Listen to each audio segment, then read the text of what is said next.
ফ্রিল্যান্সিংকে আমরা যত বেশি ইজি মনে করি অ্যান্ড আমরা যে ভাবি যে ফ্রিল্যান্সিং আসলে অনেক বেশি সহজ, বাসায় বসেই টাকা কামাবো, অনেক ইজি একটা জব অ্যান্ড এটাতে অনেক টাকা অ্যান্ড একদমই ইজি কাজ কাম করতে হয়, এই সেই ওইটাই আমি আজকে আপনাদের সাথে শেয়ার করব।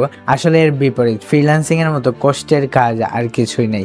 2025-এ কিভাবে যে ক্লায়েন্ট ম্যানেজ করতে হয়, এত কষ্ট অ্যান্ড কিভাবে কত পরিশ্রম করলে যে আপনি আপনার ফার্স্ট ক্লায়েন্টটা পাবেন, ওইটাই আমি আজকে আপনাদের সাথে শেয়ার করব। অ্যান্ড আমি যখন ফ্রিল্যান্সিং স্টার্ট করি 2024, অ্যান্ড আমি খুব বেশি চিন্তায় ছিলাম যে কিভাবে একটা ক্লায়েন্ট পাবো, কারণ ফাইবার খুলে বসে আছি, কোনো ক্লায়েন্ট আমাকে নক দিচ্ছে না। গিগ বানিয়েছি বাট কোনো ক্লায়েন্ট আমাকে নক দিচ্ছে না। আপওয়ার্কে প্রপোজাল পাঠাচ্ছি কিন্তু কোনো ক্লায়েন্টের রেসপন্স দিচ্ছে না, ভিউ করতেছে না, মানে পুরোই এলোমেলো অবস্থা। তখন আমি পুরোই ভেঙে যাই যে কিভাবে একটা ফার্স্ট ক্লায়েন্ট পাবো, কিভাবে ক্লায়েন্ট পাবো। এইগুলা দেখতে দেখতে ইউটিউবে দেখতাম অ্যান্ড দেখতে দেখতে বোরিং, মানে আর কিছু হচ্ছিল না। দেন আমি একটা স্ট্র্যাটেজি ফলো করি, ওইটা হলো ক্লায়েন্ট আউটরিচ।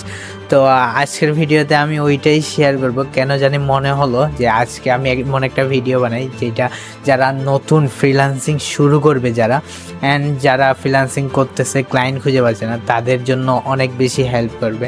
অ্যান্ড এই ভিডিওতে আমি A to Z লাইভ দেখাবো কিভাবে আমি আমার ফার্স্ট ক্লায়েন্টটা পেয়েছিলাম আউটরিচের মাধ্যমে, অ্যান্ড কিভাবে তাকে আউটরিচ করেছিলাম, কিভাবে ওই ক্লায়েন্টের অ্যাকাউন্ট পেলাম ইনস্টাগ্রামে। আমি ওই ক্লায়েন্টকে আউটরিচ করেছি, তো কিভাবে আমি ইনস্টাগ্রাম অ্যাকাউন্ট পেয়েছি অ্যান্ড কিভাবে কীরকম করলে আপনারাও এরকম পেতে পারেন। আর এই ভিডিওটা অনেক বেশি হেল্পফুল হবে যারা একদম নতুন স্ট্রাগল করতেছেন ক্লায়েন্টের জন্য।